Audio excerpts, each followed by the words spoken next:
Okay, hello. So, greetings from Slovakia. I just realized that I was talking only to Katka for 2 minutes because we had a bad setup. So, Latvia, whoa, Poland. Any Slovaks there that I could know that I should be ashamed? So the instruction, I will repeat it once again. Oh, Italy, wow. Hello. You have it quite warm there, I guess. So the instruction was that we just wait 1 more minute for others to log in if there are any other participants who are interested to hear more about the conflicts in EVS, and then we will start. So, and I ask you, where do you come from? In writing as well as looking at myself into the camera. From Poland again. Wow, Malta! I've been there. Quite a small island. I was walking there all alone. Everyone else was driving a car. Sorry, just joking. And I also said that it's the first time for me to do the webinar, so I feel a bit strange. And when I feel strange, I tend to joke a lot. So people who don't know me, please excuse this character feature of mine.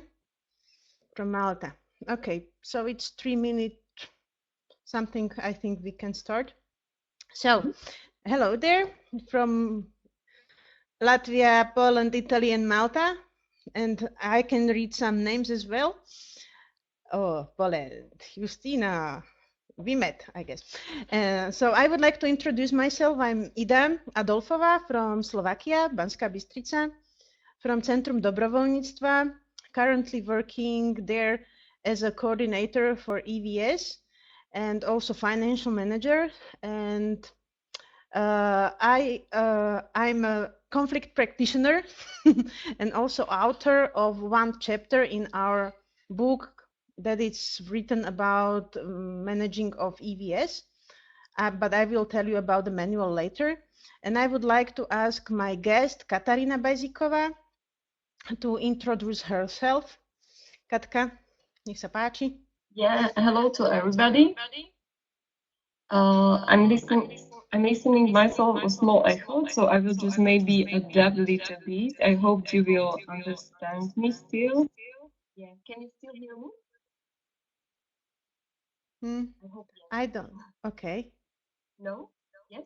I Okay, can. super. Okay. Okay. Oh, now we don't hear you. Okay.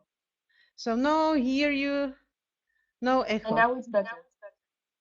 For me, yes, Katka. Yeah. Okay. So I need to adapt to little echo. I hope for you it will be not so disturbing. If yes, just write down and I will try to somehow set up this. Okay, so greetings to everybody from Bratislava. Alas, there is still echo. Yeah, but I'm afraid that we will have to survive with it. Like we had this problem, we tried to solve it. Seemed that it's solved now. Katka, try again, please. Okay, I try. It's still there. I heard it, but I think it's small portion that it was at the beginning, at least for me. Ala, how does it sound now? Still there, but try to continue. Okay. Okay, It's better. I will do my best. Sorry, guys, for that. So I'm also from Slovakia, not sitting with Ida in the same place because I'm working in Bratislava NGO, an NGO based in Bratislava. And the name of this NGO is Partners for Democratic Change Slovakia. And we are focusing on conflict resolution as well, and also providing the trainings on different topics, including this conflict resolution. So that's why also Ida invited me. I'm not really like a high volume practitioner, but I tried because I started working in PDCS almost 5 years ago, and it was with a Tunisian program. when we tried to foster the civil society there after the revolution. So like very naturally it comes a lot of new things for me, also the culture stuff, which creates not the conflicts but so different situations. So and so at the very and I start with this conflict topic at my school, and because I graduated from international relations, and I pick up the sub-Saharan region as region to it's very quiet. Okay, so I don't know how to fix it better. Alexandra. Uh, Okay, so can you you speak can speak louder? louder. Okay, I can shout, but I Okay. don't know if I manage to do it all the time. So time to time, just remind me, shout. Shout. Sorry, I don't know how to Okay, help you. so that's like, Thank you, yeah. Katka. I think So, yes. so. Okay. Okay. We decided with Katka. We talked that stream after all, but yes. Okay. So we will scream at each other. Maybe we can provoke some conflict here and resolve it. No, no. We will see what will happen. It's first time for us, so anything can happen. So the suggested structure of the webinar is that this one that we will start with the introduction, then with the short description of the conflicts, then the most important stuff comes, like prevention, resolution of the conflicts, and of course some conclusion and question and answers. And I hope you have dozens of them. So, as I said, please take this webinar as sharing of experience of me and Katka. I feel like really conflict practitioner, like I'm more in a conflict that I studied, but the experience that was not so pleasant pushed me into the digging deeper. So I hope that I have enough experience to share, and Katka even more. That's why she's here with us. So let's start with a short description of the conflict. The conflict happens when something crashes together, like someone's ideas crashes together, or someone's feelings crash together. But basically, conflict has two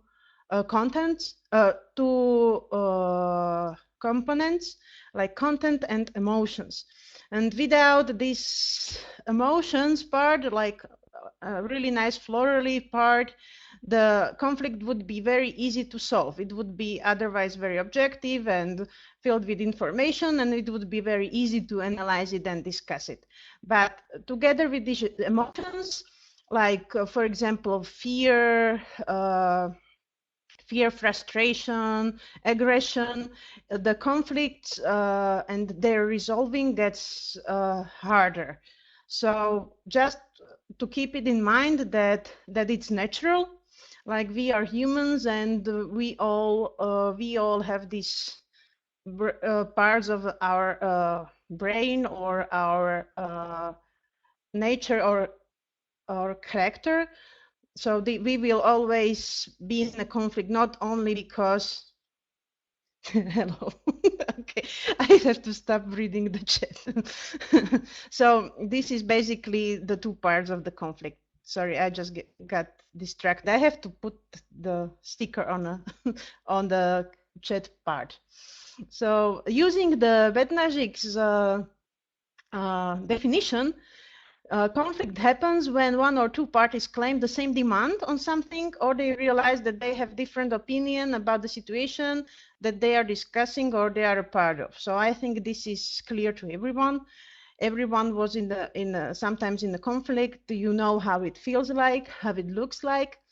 It can be very different, and it can be a different type of a conflict.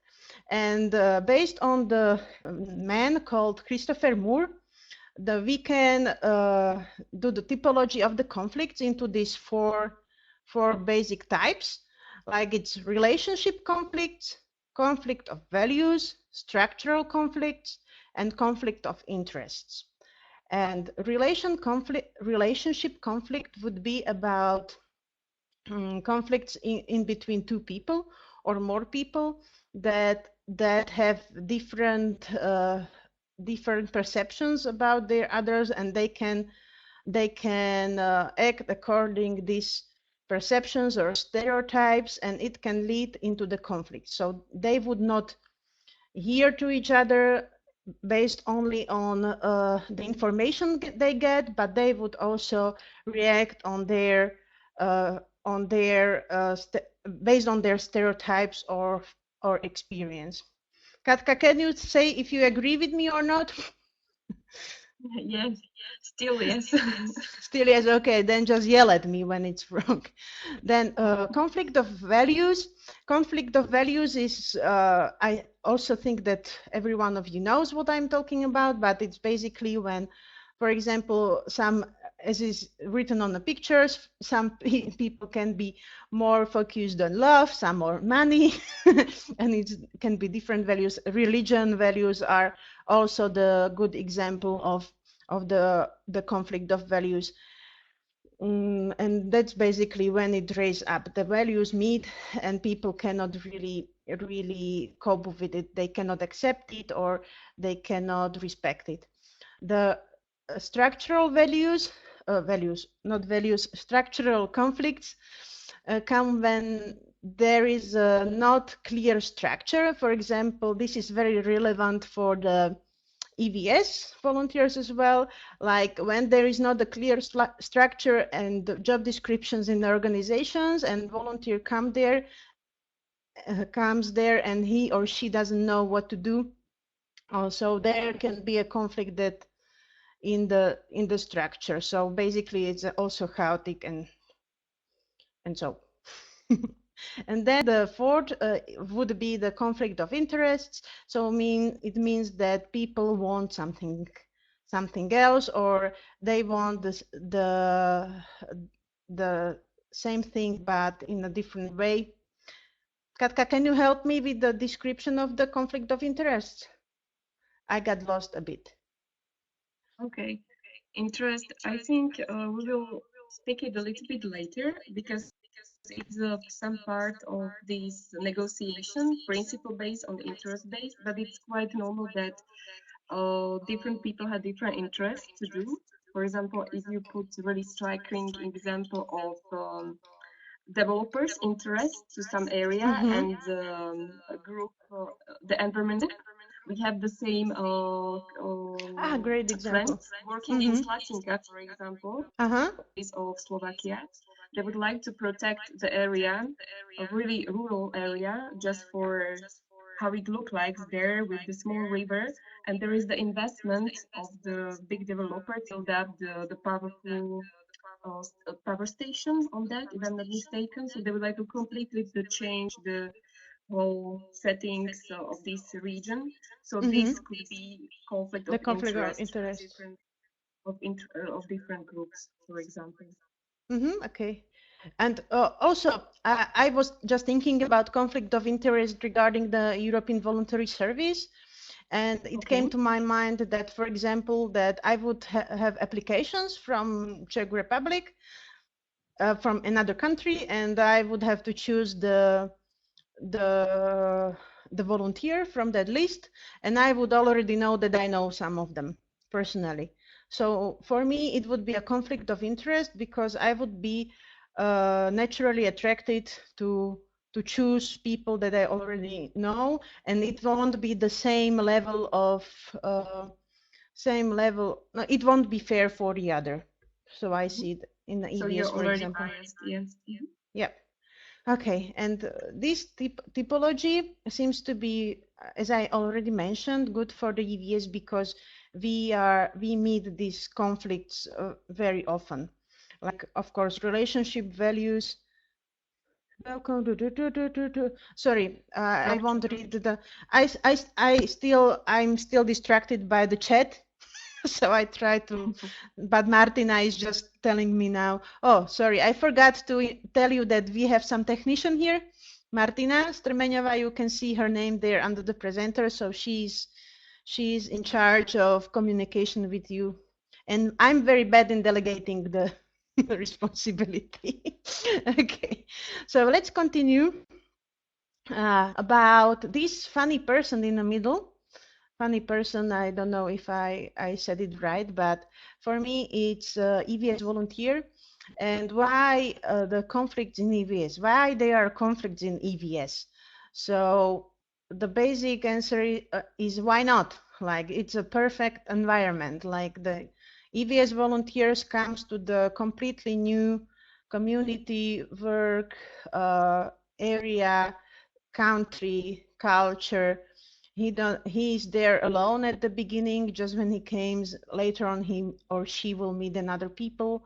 But it's also it can be the conflicts in him or her, like fighting their own fears or their own expectations.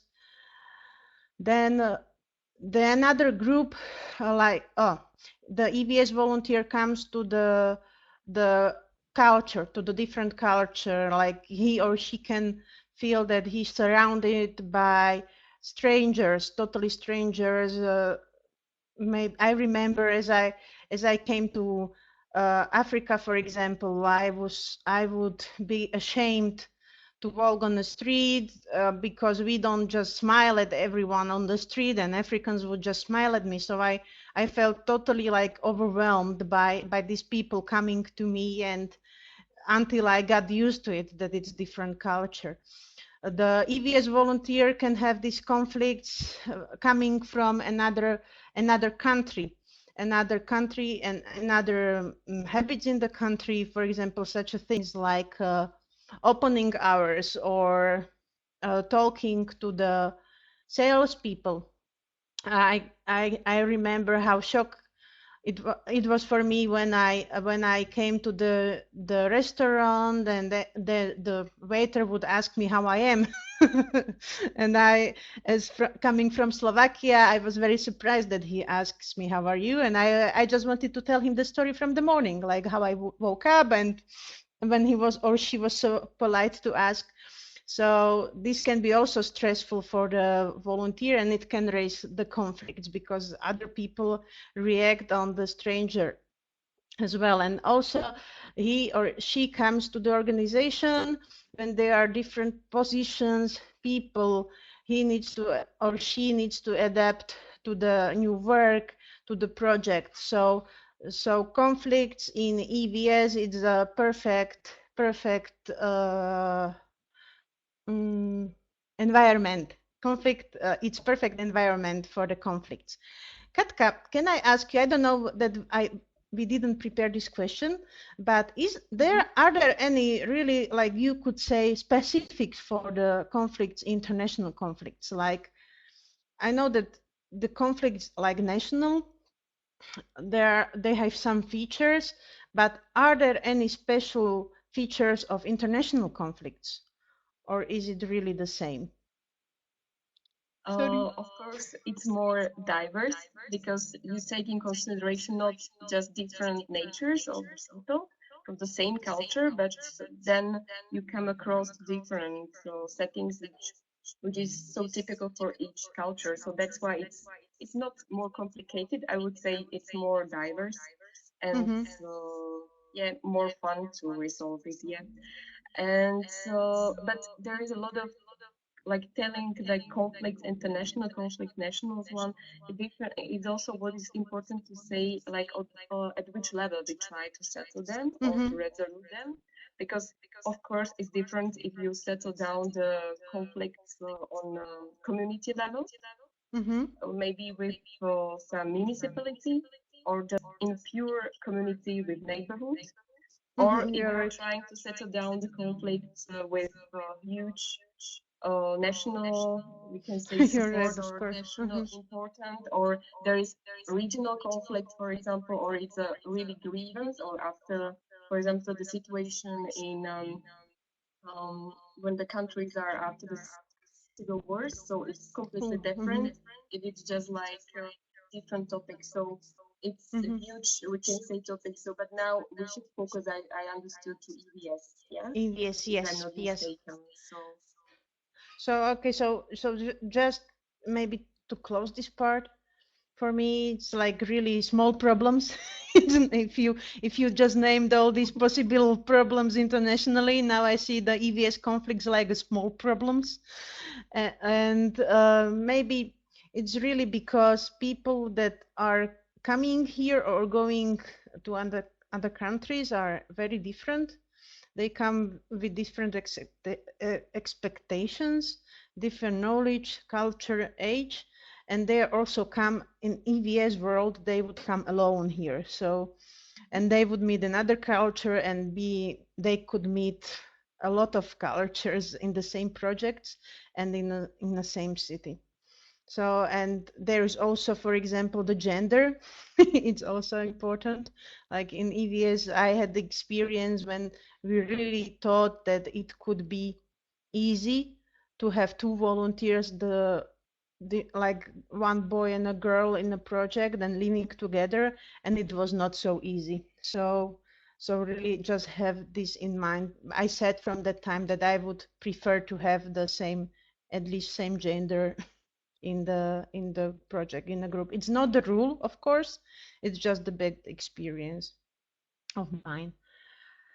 Okay, let's jump to the different phases of the conflict. Like Mr. Labat, it's one man who created these 5 phases of the conflict based on the times and negative emotions. So, and you could see how I couldn't find the graph, like I couldn't do the nicer graph. So this is basically like it evolves, that it goes.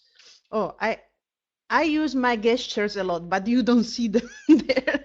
So it really evolves. So at the beginning of the conflict, there is this disagreement. So this is the phase when the problem first arises. So people are informed about each other's position or idea or ako je názor? Názor, Katka? Opinion. Opinion. Sorry. Opinion. Okay, about the opinion, and they start to argue about this, and it goes to the polarization.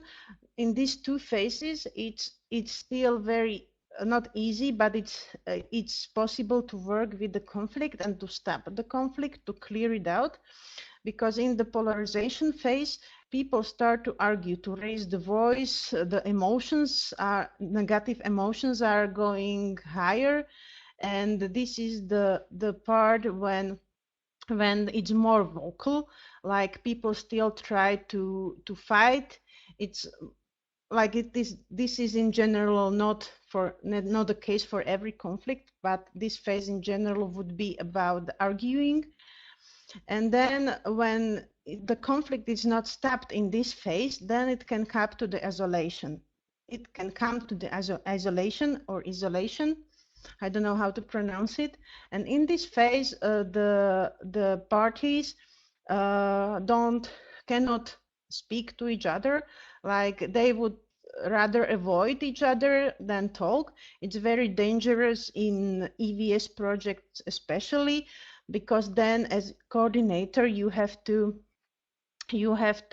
adapt the tasks, the workplace for them, because they are not able to communicate. And when you are still not able to stop it, what's very hard in this phase, then it comes to the distraction. So it means that these volunteers cannot they are very upset. They would they can use, like they can try to the example would be that they would, for example, uh, complain or talk behind the back about the other person, just to try to harm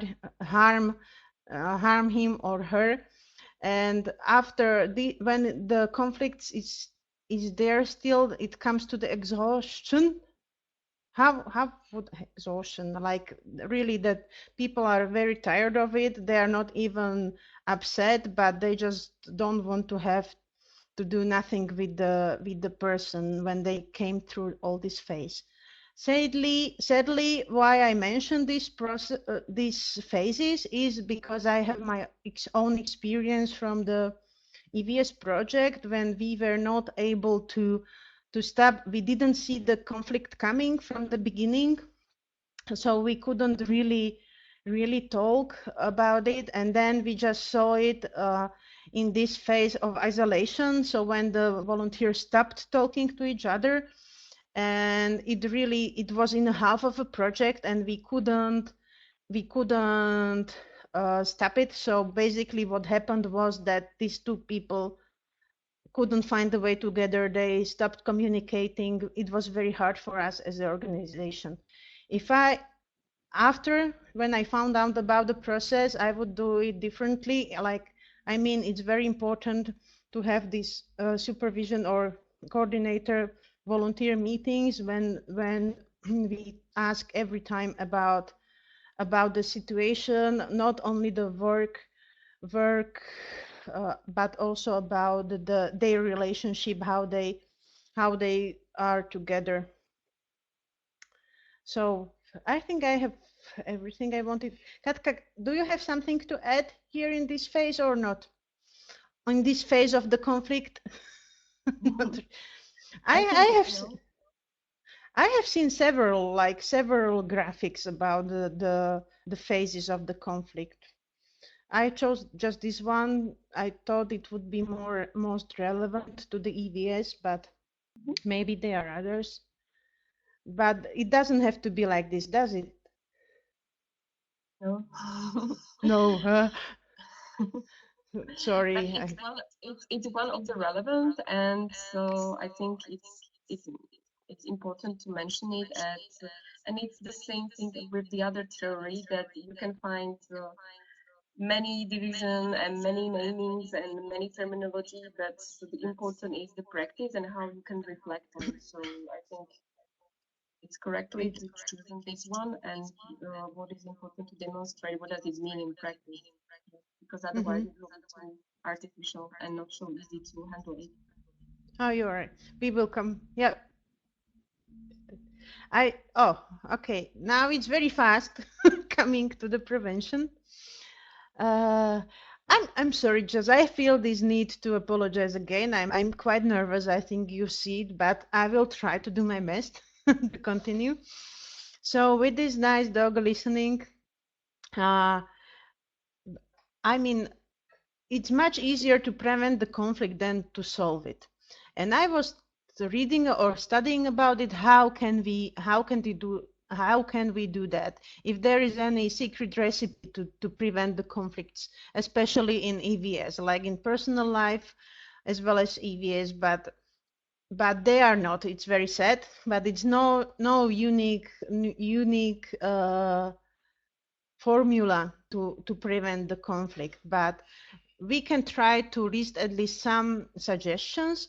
So what helps, for example, for me, it helps to listen actively, like this dog is trying to do.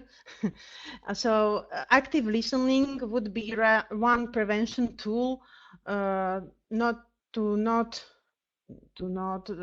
raise the conflict. Active listening has some features. If you like, I have to practice it a lot because I'm busy with my own thoughts a lot of time.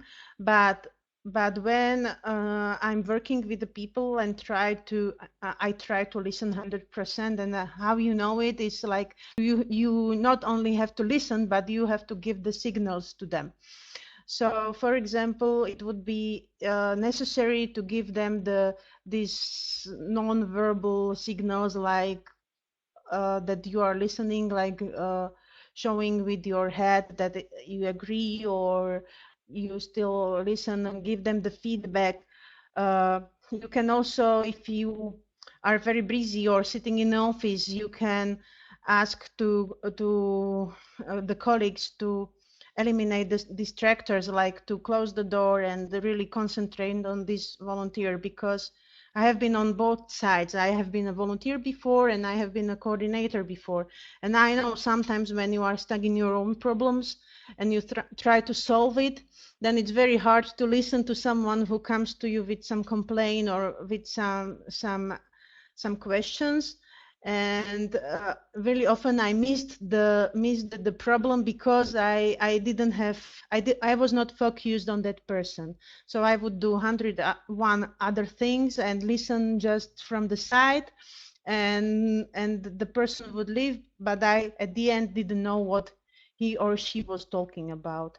So this active listening from that time on, when really people come to you and you don't have the time to talk to them, just maybe ask them to come 10 minutes later and really focus, or half an hour later, that you can really focus and listen actively, not just pretend that you are listening. Got it right, Katka? Yeah, exactly. And I think it's really important to also to understand the arguments why the others are feeling the same situation differently.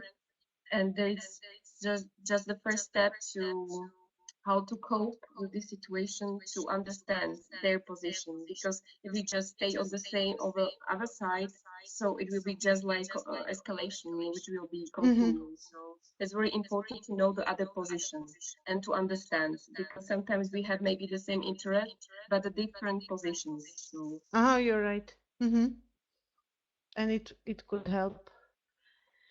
Okay, let's try to find another tool to prevent the conflicts. These pictures can very not very clear for you right now, but I just try to use this tool. I don't know if you can see it, but basically I tried to show that the difference between judging someone and telling about yourself and your situations, your feelings. It's called officially I statement. So uh, it's about talking about your feelings and your position, not showing or pointing on someone else. Example would be that you are not polite. It would be the opposite to the I statement, because you are just describing the behavior of others person, but it can be in a situation when the colleague or someone is talking to you and you try to work. Another, if you would like, and this can open the conflict, it could escalate the conflict, because the other person can feel that he or she is judged by you because of talking. It can be for example, I'm quite sensitive to that. Also, when someone is telling me that I'm like that, I'm very loud. I'm very uh, oh, let's finish it up with the loud. And the other way around would be if the boss would tell me that she feels bad or she cannot work when I'm talking loud because it's distracting her from the work. It would be just describing my her feelings about my behavior. So it would be more the chance is much less. Prosím? Oh, more sorry. rationalism. Yeah, So you put sorry. some more rational arguments to that, not to put it automated. Just it's like personal attacks to your personality. Thank you, Katka. Yes, because in this case, I take it always very personal. Here, it's only person talking about the feelings, and it can help because I think in this, everyone is free to think or to feel free, and if they can tell it in the right way, it will not escalate the conflict. Sorry, I just got a bit lost in this part. Okay, so let's try to continue with the resolution. So this would be the prevention prevention of the conflicts. How can you try to prevent them? Like two suggestions. Katka, do you have any other? Not this point. I think we talk about the No, about the resolution. resolution part. Resolution. Okay, so let's jump directly to the resolution. And also from the own experience, this one experience with the volunteers fighting. This picture is showing the one possible tool for resolution of the conflicts, and it's mediation. So blue and yellow person is the conflict are the conflict parties, and here the green one is the mediator. Mediation basically means that if these two parties are not able to communicate anymore and find a way how to solve the conflict, and active listening is not helping, and I statements are not helping, and they are already deep and not able to listen, they can always find a mediator, so means someone who will help them to communicate the problem. But it's important that this mediator is not directly connected with any of, it's not connected with the problem in this situation. So mediation has the specific process.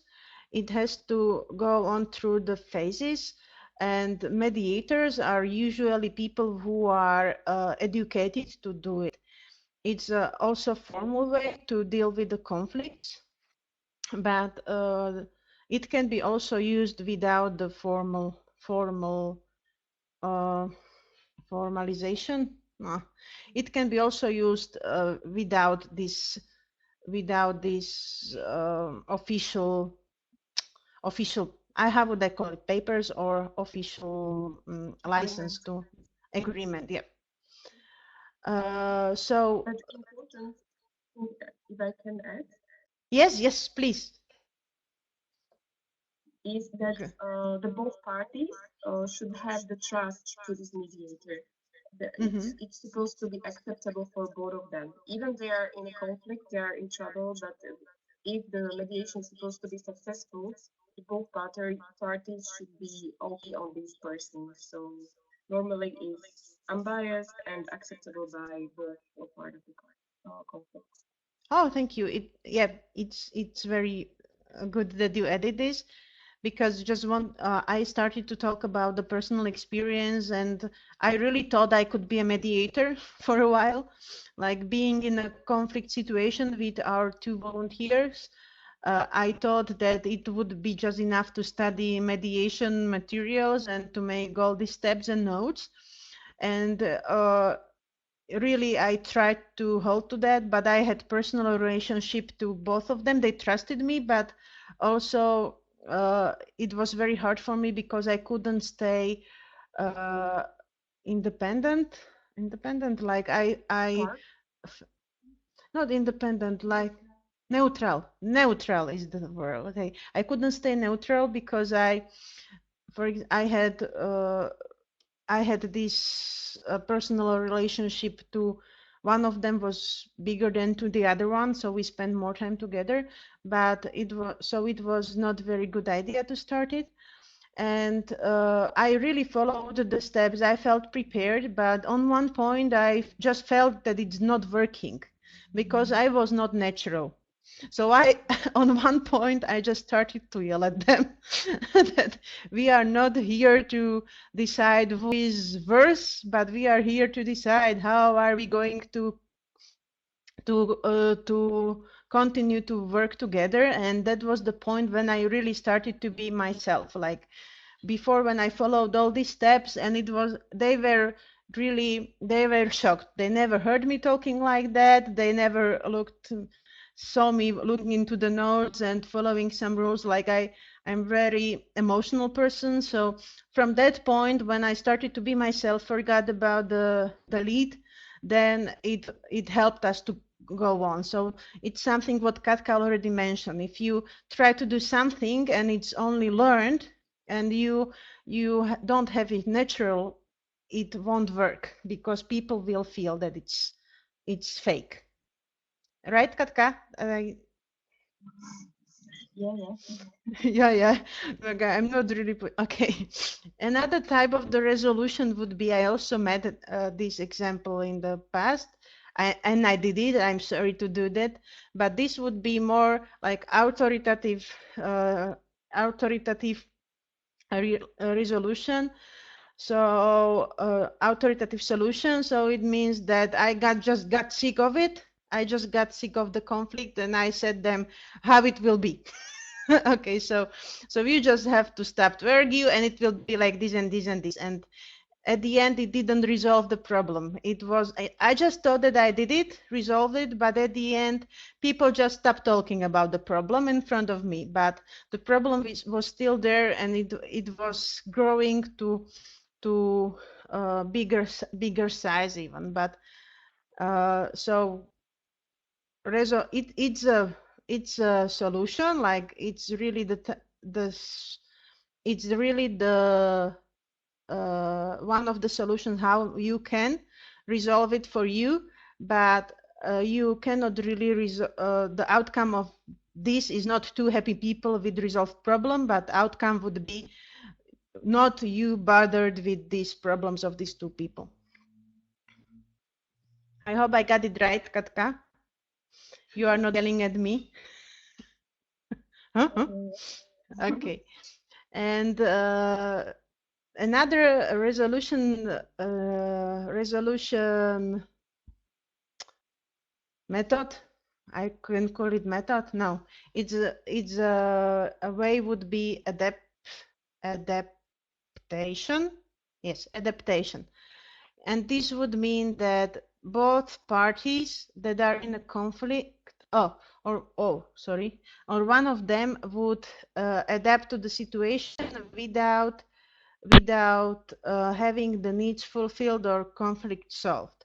So the problem will not be there, but the person can feel bad, although colorful as this chameleon, but as it said that he or she adapted to the situation, and it's not very good solution, but also problem is not visible anymore, but one part has to adapt, so means not ask for the fulfilling of the needs.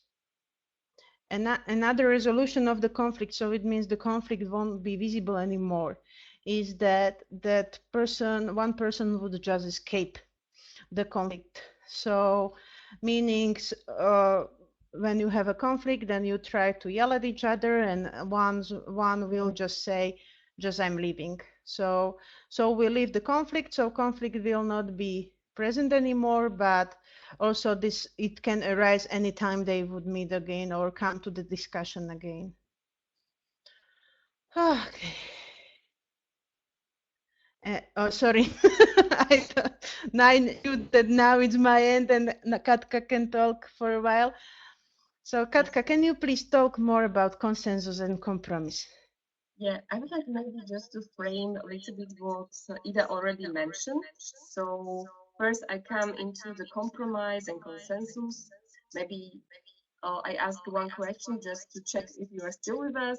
How many people know the Harvard School and the anecdote with the orange, which was just one, and the mom has two children. So if you just shortly type if you know this or not, just to check if you are still on board with us. No, Okay, maybe and nope. no, Okay. okay, okay. So in principle, when we just like move from um, like prevention to resolution. And when you try to resolve the conflict, you can do it by negotiation. And in principle, we have two approaches to negotiation. And one is called the position negotiation. When you declared your official position, it could be really high ranking position. For example, within the European Commission, it's really our country is on presidency of European Commission, if you don't know, or the European Council of European Commission. So we have some official position, but at the same time, the interest could be different. So the other approach is more interest or needs based. It's not about official position, but it's about what you would like to achieve, and it's much more deeper than the official part. Mhm. So sometimes we could be really in conflict on the level of this official stuff and official declaration, but we couldn't somehow stuck in this situation, but trying to go deeper and ask why, and why we are in that position and what we would like to achieve. So going deeper and deeper. So just to explain you on this really easy, we can say anecdote with oranges. So imagine that you're a mother of two children, and you have just one orange, and both children would like to have this orange. So they ask, they claim for the orange. So if you have just one, so maybe the solution will be just to cut it in two pieces and that let them to choose, yeah, like which one they would like. So but they will be just like 50% maybe satisfied because they declare they would like to have whole orange, not just half of them. So the other solution could be that you ask why they need this orange, and the one child could say, oh, I would like to use just the peel to prepare the cake to have Mhm. this orange flavor. And the other could tell, yeah, I would like to have it because I would like to screen it and to make a juice of it. So Mhm. perfectly, they are 100% okay. One will take the peel, the other one just the juicy part. And there is like we have moved the satisfaction from 50% to Mhm. 100%. So Mhm. I know that this is really easy part, and in real life it could be more complicated, and the process of digging and revealing the real interest and needs will take longer, and Longer. maybe Mhm. you can't reach this consensus. So the consensus, in other words, it means that both parties or different parties are satisfied to almost 100%. In other Mhm. words, the compromise, it means they should give up from their positions or the interest Mhm. and just to accommodate their expectation to certain percentage. So it's not win-win situation. It's more like win-lose, yeah? So it depends if the power is also in using inside, because also the tools that was mentioned as the escape or the alternative resolution, it means that you are using the power to influence the others, but it doesn't mean that the people feel okay with the solution. And maybe in the future could start the conflict again with Mhm. other partners, with other actors, and so on. So that's the main difference between two. Great, Katka. Thank you. So sometimes And only the small question can help the really, as you said, like if you are interested and you ask why, this mhm. one why, it can help to do the consensus. So. Yeah, and it has also, I don't like to take your time so much to other big international conflicts, but even this example was using in conflict in Golan, so in Israel and Egypt, and they somehow they come with solution because both of Mhm. parties they declare the same territory, but at the final, when they Yes. understand Okay. the reason why, they They could somehow come to cooperate. conclusion. Yeah. Great. Thank you. And if we have still the time, because we need to also give you the time for the questions, so I will just Wait. briefly mention the second approach, the Mm-hmm. appreciative inquiry, because still now we were much more focusing, maybe switch to the next slide. You cannot do that? Okay, I will. Okay, sorry. Sorry. Maybe it's my fault. Yeah. Appreciative inquiry, it means that you are not focusing on a problem, because the previous tools and previous approaches were much more focused on problem and on conflict, Yes. which Mm-hmm. was trying to consider something negative. So this time, this approach is completely different because it started from something which it works and which is like Mm-hmm. considered as good experience, Mm-hmm. and you try to discover more about these good examples, good experiences you had, and you build on that. So it's somehow 3D circle or 5D circle coming from the definitions. You some set the grounds, and then you do the discovery. You somehow contact the research and inquiry by the question how it works good and why it's working so good. So you're somehow focusing on things which are positive.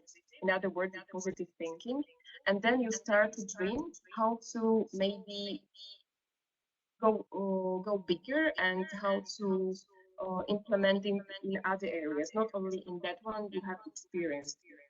And then based on this, you can say also the brainstorming, Hypothesis. this dreaming part, you prepare the design, like some schemes, some steps, which helps you to implement, to go to the final phase, the delivery destiny, when you try to all this design put in practice.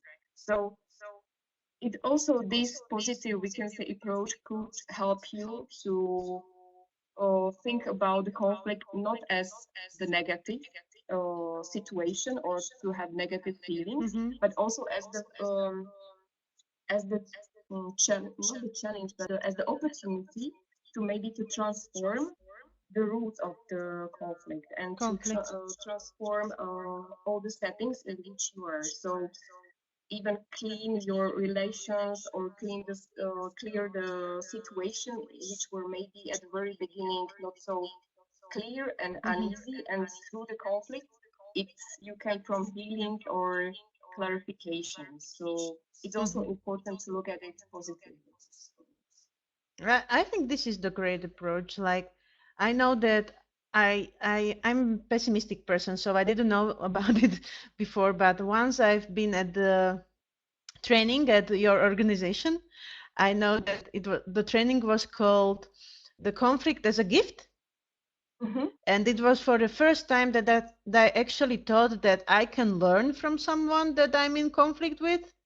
I can see it as my development. Like, I don't really have to see it negatively. Like, I know that it's very hard because of the emotions. When I'm very upset, it's very hard for me to think because of adrenaline and all these emotions running up and back. But really, when I now, with the help of this training as well, when I would step back for a while and think about what can I learn from the conflict, how it can help me to develop, like personally, I don't see it so pessimistic or so bad now. So I can appreciate conflicts. I wish it could it mhm. I just put the short cartoon on that, like the difference. These like different, like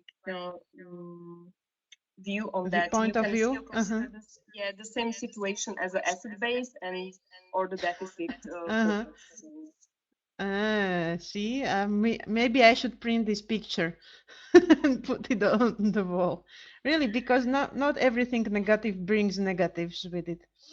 And I'm just thinking now about the quote. Sorry, but it just came to my mind. It's quote, and it's telling that discussing the problems brings problems. Discussing solutions brings solutions. It's also in this positive way when you want what do I do or we do most in the problems or conflicts. We still try to analyze the problem, to talk about the problem, and not talking about how can we solve it, about the solution, about the process of the solution. So it's also a different point of view, like when it's a nice idea. Thank you, Katka. yeah, welcome. And I think we came to the end, didn't we? Oh, yes. It's already 1 hour past when after we started. And now it's time for you, our guests or attendees. Do you have any questions? What would you like to ask me or Or Katka? maybe your experience to share with. The quiet. Someone is typing, not really. Or maybe have I'm you sure. experienced with the conflict at your working environment? It's the how to recognize the conflict. I think it's Uh, quite easy because we can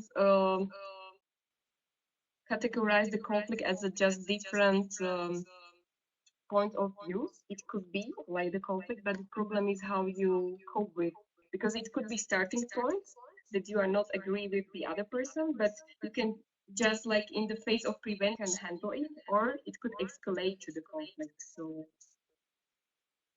but so I don't think so. We have some methodology or some metric in which you can put the points, and then you can find easily in which if you are in a conflict or you're just like on a way to be on conflict. So I think you feel it somehow that you feel anxious and the cooperation is not so smooth as it was, or you are mhm. somehow stuck.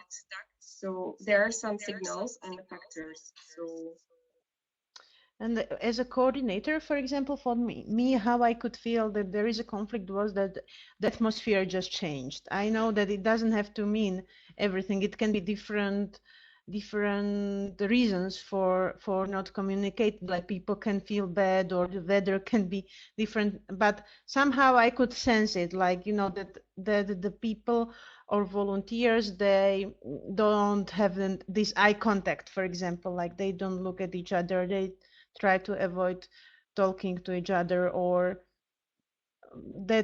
that's when I see that there is probably some conflict in it. mhm.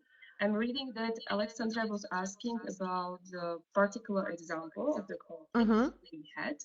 So I can share one. I wouldn't say the conflict, but it was quite unpleasant situation. We have our colleagues from Tunisian NGO here. It was almost 2 years ago, and we worked to him 2 years, almost 2 years, and then he came in Slovakia for 1 month, just for he wasn't like volunteer, but it was a program with Annalyn Foundation that the person who worked together could exchange their places, and they could as the host organization for a certain period. And he came, and we had serious problem that he came late for different meetings. Even he missed the train where we supposed to go to another city for another meeting. So it was really unpleasant, and we tried to explain him that okay, maybe in Tunisia you are get used to, but here in Slovakia, if you already came late, so it has some problems that you don't really look at the eyes of the others, responsible and trustful. So somehow it's not so benevolent and in your country. And I was thinking that is only this stuff that he's maybe lazy or maybe he's not so get used to our setting, so he needs time to adopt. But after we realized that maybe the one of the reason why he's so late each and every time, it's not that he's not so responsible or he somehow he feel that he is here on holiday, but he shared the room with another Slovak guy, but Mm-hmm. they had just one toilet and one bathroom, Uh-huh. and he just would like to disturb him because the only way how to reach this bathroom and toilet was through the other colleague room. So he was so polite that then he would like to go through this room. He wait until he go to the office, and then he go to the bathroom. So yeah, then we realized that this could be the problem. So it's really important to go deeper, that it just to explanation that it's not necessary just to step on a level, yeah, you are late, and Mm-hmm. you need to And ask but to why. ask why, And why this is. but sometimes it's not so easy neither to reveal because it could be some personal stuff he don't would like to disturb the others, and it's not in the same culture, so sometimes it's a Mm-hmm. taboo, you know. So you need to also with the experience to find the other places, to find other people who is more closer to him, and through these people to ask how he's feeling or she's feeling, and if she has or he has some problems to adapt to daily life and so on and so on. So Mm-hmm. Thank you for this. The question is that so it's always worth to dig to find where the problem lies. exactly, Alexandra. Aha, sorry. Wait. Matja just told me that there is some question from before. Magdalena, Enrico, is a conflict between volunteer and the mentor as they don't get along each other? What can I do as a coordinator? Well, I can maybe answer this one from my personal. Enrico, I know that in EVS, it's very hard to match the mentor and volunteer when uh, because you don't feel the chemistry in between them. For me, we find the volunteers and we find the mentors, and if they don't match, we tried the different mentor. But if this situation is like that they were good together before and now they have some problem, as a coordinator, I would try to do the meeting because I assume in the organization as a coordinator you have more work relationship with them to set up the meeting when you can try to talk about it if they want to go on together or if they don't want to continue to cooperate or to meet each other. I don't think that you can really this Katka, do you know the situation in between mentor and volunteer? What it's like in EVS? Because mentor is usually volunteer. It's not employee or someone in the project. So they should be basically like a friend. So Enrico's question was like, how can you hold together friends, basically? And I don't think it's possible when they don't are in a conflict and then they don't want to. It's So if it's already so deep that there is a like conflict and then they would like to speak each other, you can still have the try to involve the third party and to also ask to try to separate the people from the problem. So you just like maybe set what the problem is and try if it's really connected to personal. If it's so personal, you can still use this I statement and to somehow it also reflects in the Magdalena's question because sometimes you have different characters and for somebody it's acceptable the behavior, for somebody not. So this normal chemistry, but if it's like over the moral principles and it's like really over the border and extra, so you clearly set the criteria with both parts, which is acceptable and which is not acceptable. And if you consider that after all this, we can say, analyzing of the conflict and the behavior, which is problematic, you can't find the way that they can functioning each other according to rules they are setting together with the third party. So you just discuss the new alternative solution. So maybe the exchange of the mentor or the coordinator will be doing the mentor at the same time. I don't know if it's feasible in a practice that for the time being, the coordinator are replacing the mentors until they find another mentor. So well, I it did it. depends I on the did it. case-to-case situation. Well, for example, I did it once. Like I had similar problem and we couldn't find the mentor so fast. So I stepped in as a coordinator. And I did also the coordinator and mentor role. But then it got harder for myself because after that time we of course we came closer with the volunteer, and then I was in a position of the coordinator. She already had another mentor, but it was very hard uh, to to continue from the different position. I know you understand me that we were really very close friends, and then when we had some work to do and she was, for example, late with her tasks, it was very hard for me to be very strict because she would use this friendship as a weapon against me. So I think it's possible, but then you have to be very, very strict and very disciplined how you behave to the volunteer. I think it's very important. I don't know, guys, if you have some rules in your organization for the volunteers. I think it could help to prevent some problems that you could really explain them how it works. Because maybe if you just put it on a really friendship base, it will be difficult for them to somehow deal with the problematic situation.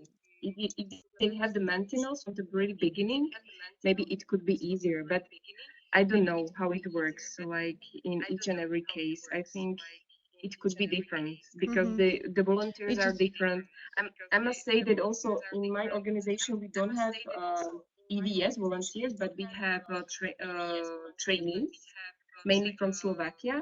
But I had already 6 or 10 different trainees, and I must say that I should somehow adopt the approach towards them because I couldn't really expect the same results from each other from each of these. So I think also flexibility is really, really necessary at the point of mentor as well.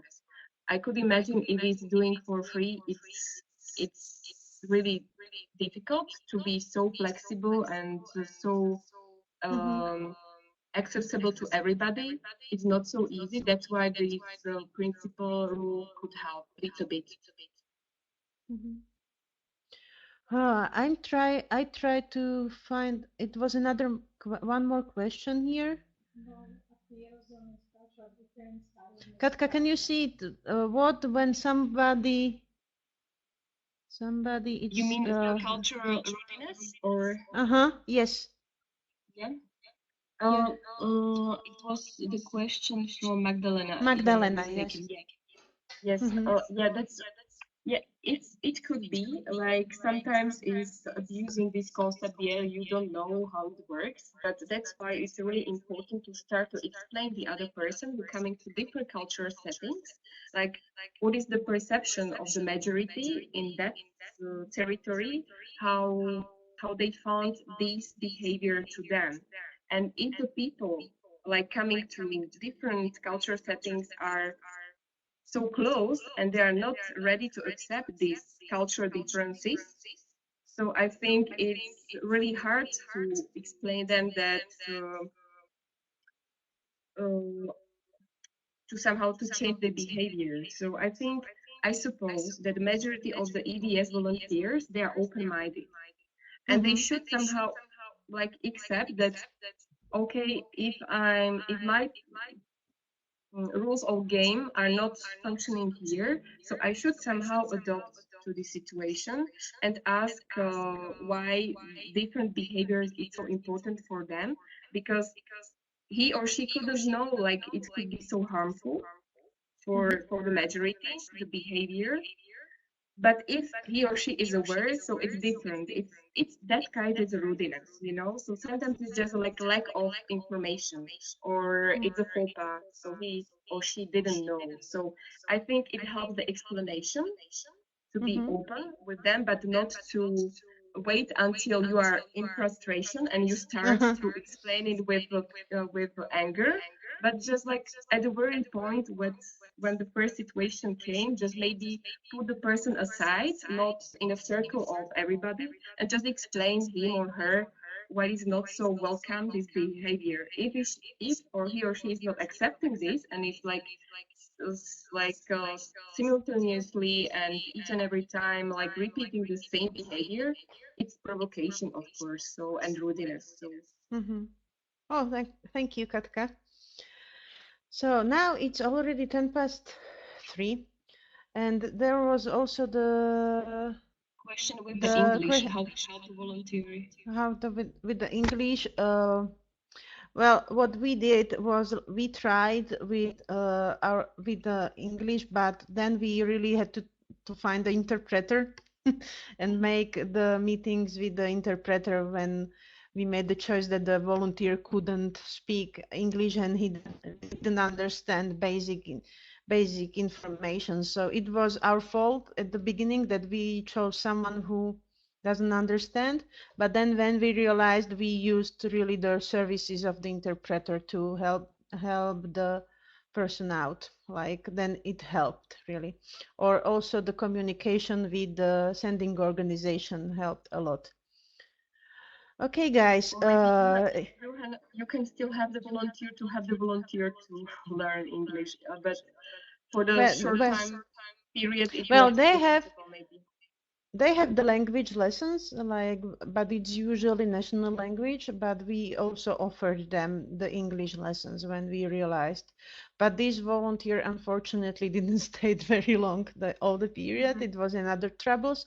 But I know how we did it. We really tried. We contacted the sending organization to talk with him via Skype. So we arranged the Skype call for them, a private one. So we were not in a room, but we arranged it, and then it was still a need. So we invited interpreter for meetings, and then, but it was not possible to support him like ongoing because we needed really to communicate with him. So okay, guys. Oh, I wanted to tell you, it was a question about evaluation. Evaluation. So evaluation helps, of course, like, but it will be, I would like to invite you to attend the next webinar next Monday. It will be about the evaluation from girls from Poland. So I know that they have plenty people who already applied, like who want to attend the webinar. But if you are first in a room, you will be there.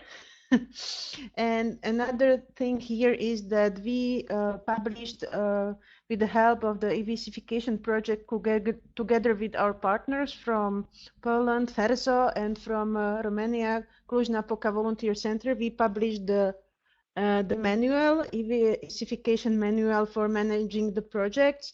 We will send you the PDF file via email to people who attended this webinar. And if you have any other issues or questions, maybe let's stay in touch. You have our my email address at least in the description. So if you are still interested to know more or to study more, I can at least send you some resources if I cannot answer your questions. So thank you, Katka. Thank you a lot for helping me and being the guest of the webinar. I really appreciate it. This was a nice first experience, not so bad. And I hope maybe to meet you some in the future. The world is very small. So have a nice afternoon and just have a conflict and see it positive, not negative. Yeah, thank you for attending. Ciao. And good luck for everybody in conflict resolution. Good luck. Ciao. End session, hey?